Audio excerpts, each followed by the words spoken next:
When you're showering, do you stand facing the shower head the most or back to the shower head the most?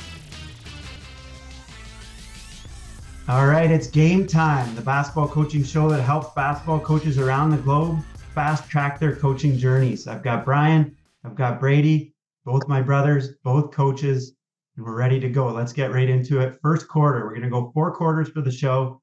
This first quarter is the basketball IQ quiz. I will be the host, Brian and Brady. You're going to be the competitors. I'll show you 3 possessions of Shai Gilgeous-Alexander. I'm going to pause the video. This is a great way for coaches to help their players learn the game. You're going to get points for correctly guessing what's going to happen. First possession, you get 1 point. Second possession, 2 points. Third possession, 3 points. We'll crown a winner at the end of season 1. Okay, so the first possession, we've got Shai at the top. Gets double teamed, almost triple teamed on the drive. What's he going to do? I think he's going to kick it to the left corner for a 3. To Giddy? It's coming back out to Williams. Okay, as you see, there's a 2-on-1 on the backside. And Brian's correct. The ball goes back to Williams. He attacks the recovering defender. 2 points on the layup. Brian's up 1-0. You watched that game. Pardon? You watched this game. Yeah, that's right. He's one of the highest IQ guys in the league, man. It's the only play he's going to make. Possession number 2. Shai again at the top. Time winding down. He's on Markkanen. What's he going to do? I think he's going to pull back through the legs to the right, and he's going to go in for an open layup on the right side. I agree. He's going right. Okay, this is kind of a 2-parter here. So agreed, you're both right. He goes right. And now what's he going to do? He's a half a step by Markkanen here, but look out for the big boy down low. UNC Tar Heel. He's always going to be a Tar Heel in my mind. He never stopped at Auburn. No. Yeah, never. So what's Shai going to do now? A little dish and dunk. For Chet? Okay. Yeah. I think he's going to pull up and shoot over Markkanen. And the finish, Brian's got it. Pull up for 2. Best mid-range game in the league right now, I'd say. Mid-range SGA. Last possession, Brady, you got to get this just to tie at the best now. Okay, 1 point for the last one. We can debate that. Okay, now they decide to double Shai, get the ball out of his hands. Takes Markkanen. It's in the middle of the key. What's he going to do? It looks like he's got a wide open floater, but I think he's going to kick it out to the left to Giddy for 3. This is a Chet dunk. All right, so Shai, pump fake, gets Kessler in the air. Kessler does a good job of blocking the shot path and the pass path.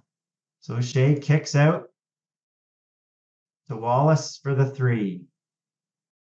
Nobody really got it then. Wallace is a better shooter than Giddy, so he went to the smart way. That's right. All right. So 3-0 for Brian, maybe 1. We'll give Brady 1, I guess. 3-1. First sympathy points. Sympathy 1 for the younger brother. Yes. who's loss is a loss. Who's pretending live this whole life getting sympathy points. Yeah. Pretending to be ill. We're sending texts before the show even begins. Let's go. I'm sick. Maybe I am. And there's your standings. Remember those for the next time that we have a basketball IQ quiz. And we're going to go to quarter 2. Audience questions. First question. The challenge I'm facing as a coach is fear of going to the basket and pressure when they press us for high school girls varsity team. Any tips? The fear of going to the basket's a difficult one. I think some of that is ingrained. difficult to teach someone to be willing to take contact when they're not, someone who's really willing or wanting to do that. I mean, you can do the drills where, coaches got pads and they're kind of bumping people on layups, but they're doing it in a fashion where somebody's not going to get hurt. But at least the player knows that they've got to jump into contact or they got to be finished through contact. You can do that sort of stuff to try and make them a little bit more comfortable. But I believe that's a complicated issue. The second one about the pressure, the best way to avoid that type of situation is try and develop press breaks that are more akin to passing the ball through the press rather than having an individual or two dribble more through the pressure. Quick passes before the double teams get there, more of a systematic thing or a read and react thing. But again, that's more repetition in a practice environment. And then while you're doing that, you continue to work on your skills so that they become better dribblers and better decision makers, and they hopefully get more comfortable in those situations. But I would work more on trying to find press breaks that involve more passing and getting more people involved coming back to the ball from deeper positions, taking advantage of maybe parts of the pressure where the defense isn't as skilled in some areas. There's usually a weaker person out there, whether it's a size or a speed disadvantage to somebody, and get their man to come back and help as well. Yeah, I agree. I mean, a lot of this stuff is repetition, right? The more shooting, everything is repetition, and you have more confidence as you do the same thing and see yourself having success more often than not. Maybe get the coaches, decision making. Even decision making, yeah. Maybe I would say get the coaches involved as well to challenge layup drills and things like that, and maybe hold back to 80% so that they're able to see a little more success. So you can control the defender aspect of it a little bit, give them some confidence to bring it into a game. But yeah, it's repetition.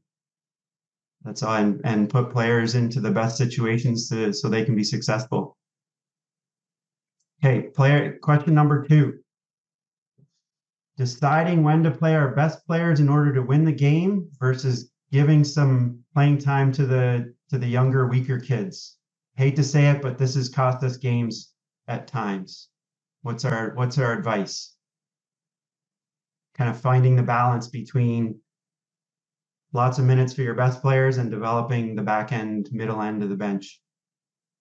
It's very dependent on the age group, I think, the answer to the question. Yeah. Okay, let's do a quick one. Elementary, grade school. I mean, I think you try and find situations throughout the course of the game to give everybody opportunities to try and develop. And if you get into the last 2 or 3 minutes of the game, you play your better people to give yourself a chance to win, so that the team environment in general and the overall attitude of the group stays strong. The higher the level, I guess that's just elementary, you're saying. So that's my answer for elementary. I think you get everybody involved throughout the course of the game, but at the end of the game, you play your better players. Grade, what were you going to say there? Yeah, I think when it comes to the elementary school age, there's always an opportunity or a time and place in a game where you can find a few minutes for those back end players, where they won't hurt you. Put them in a position where, maybe, some weaker players are on the floor for the other team, but at the end of the day, you should be able to find 2 or 3 minutes a half for those players where it doesn't affect the game in the long run and they still have an opportunity to develop. Yeah, I think too, if you make sure that you're not putting them all out there at the same time, maybe you put 1 or 2 out there with some of your stronger people, so they get an opportunity to play with better players and have an opportunity for success. Yeah, that's what I was going to say too. Don't put 3 or 4 of them on at the same time. Okay, that's our two audience questions. Second quarter is done. We deserve a halftime, a little break. One of my favorite parts of playing basketball was the locker room talk. the silly conversations that you have. So let's bring that into our halftime here. And this can also help me hopefully win some debates with my wife. One of them is, when you're showering, do you stand facing the shower head the most or back to the shower head the most? I stand with my back to the water 95% of the time. 95. Yeah, Brian doesn't shower, so his answer. The hose just comes straight down.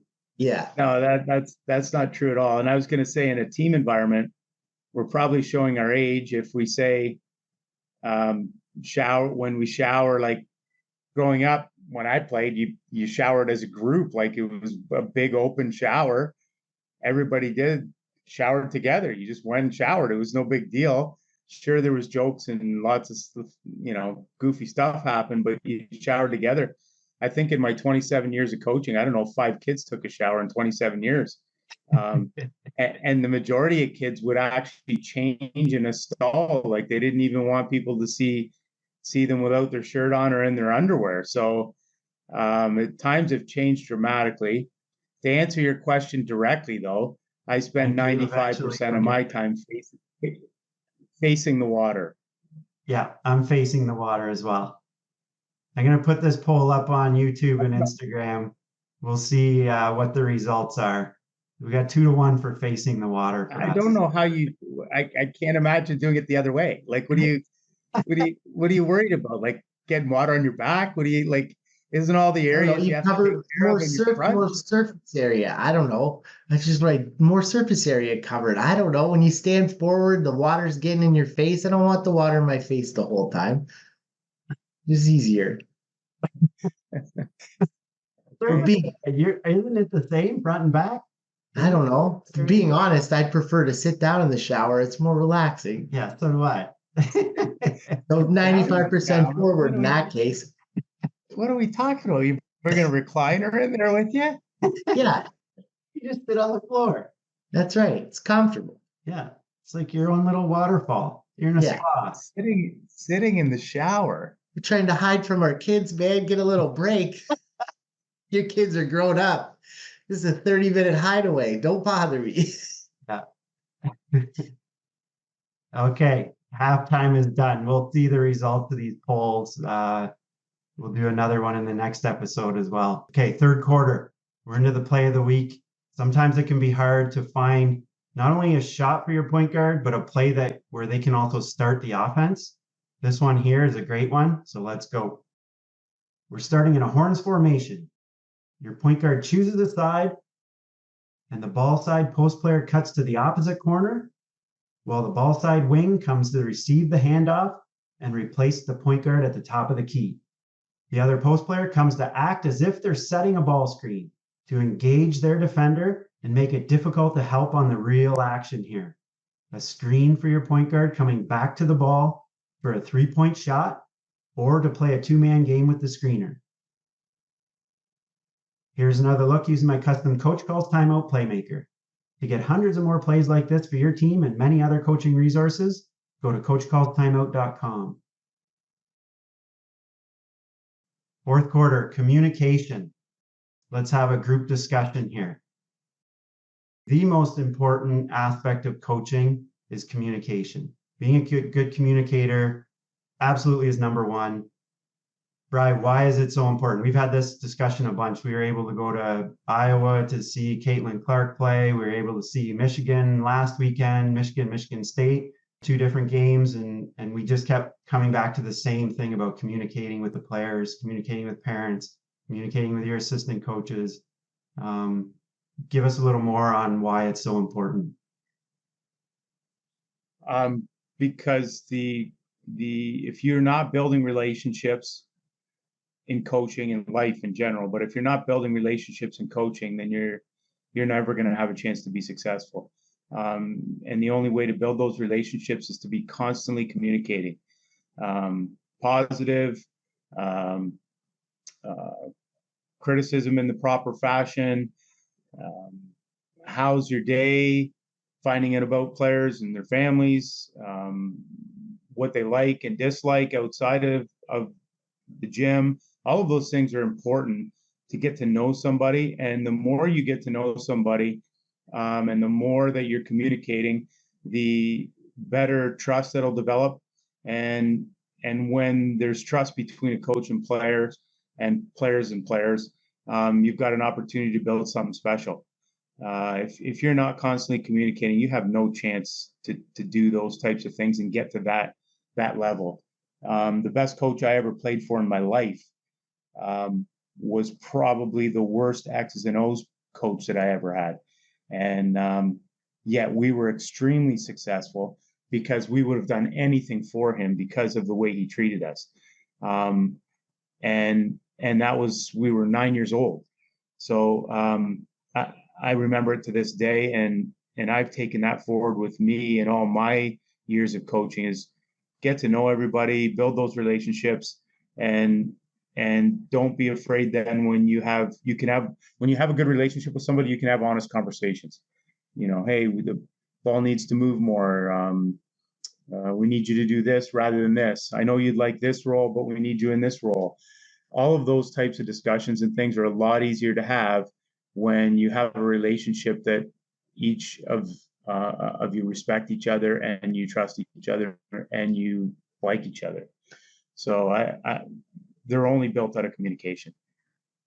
There's also a lot of side benefits to it as well. I mean, you'll have players who are more willing to tell you that they're having a bad week. Something's going is difficult situation at home, and then you'll understand why they're practicing with a little less effort or they look a little sluggish, and you won't be, getting on them even more and making the situation even worse for them. So communication, I mean, you absolutely have to be talking to all your players all the time, back end best players, getting to know them, building trust. They will play harder for you. They will receive criticism a lot, lighthearted, that kind of stuff. But that's number one on our list all the time whenever we talk about the aspects of successful coaches, what they share. Coaching or communication is always number one.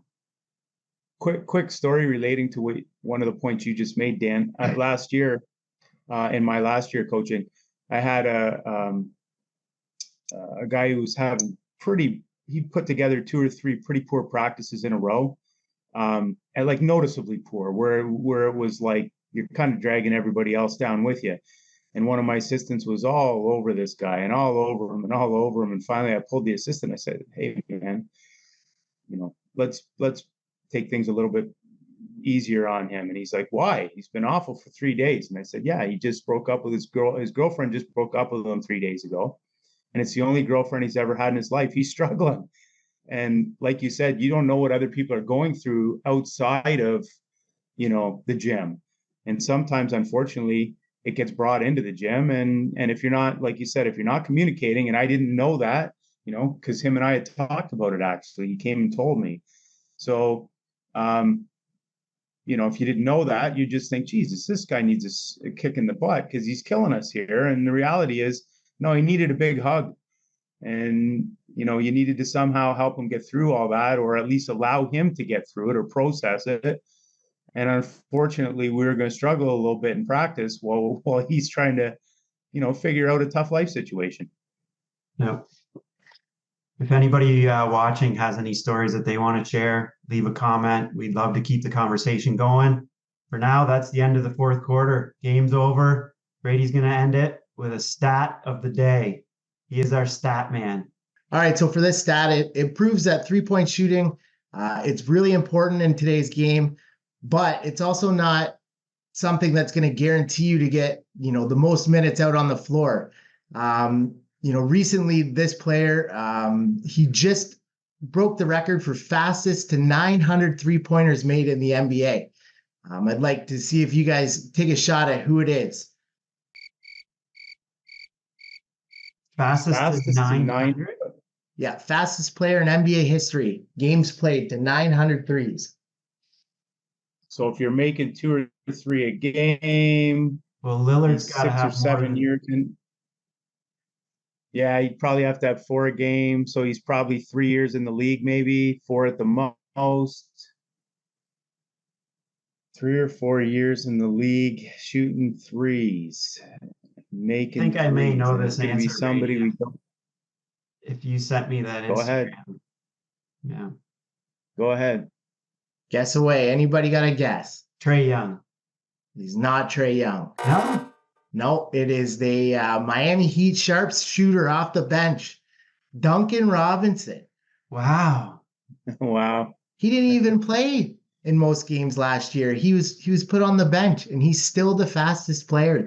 You have to think last year he probably had 20 or 30 games where he only played 5 minutes. Those still count. Yeah. And then just a little tie into that is the player last year who was the fastest to 1,500 3-pointers made in his career was Buddy Hield. Again, Wow. not your prototypical superstar players breaking these records. It's a role in today's game, but it's not a guarantee that you're going to be the best player out there. It's a great Find your role to niche. have. It's important. It's super important, but it proves you got to be able to do other things to be a superstar. But I it think also there's proves everybody needs a good shooter. yes. Your role is your role. It's not always written in stone. You do well, you might be able to expand that role. That's it. And these guys get paid. All right, that's our show. Let us know in the comments what you think, what you want added to the show. Got anything to add to the conversation? We'd love to hear from you. Again, hit the like, hit the subscribe. We'll see you at the next show.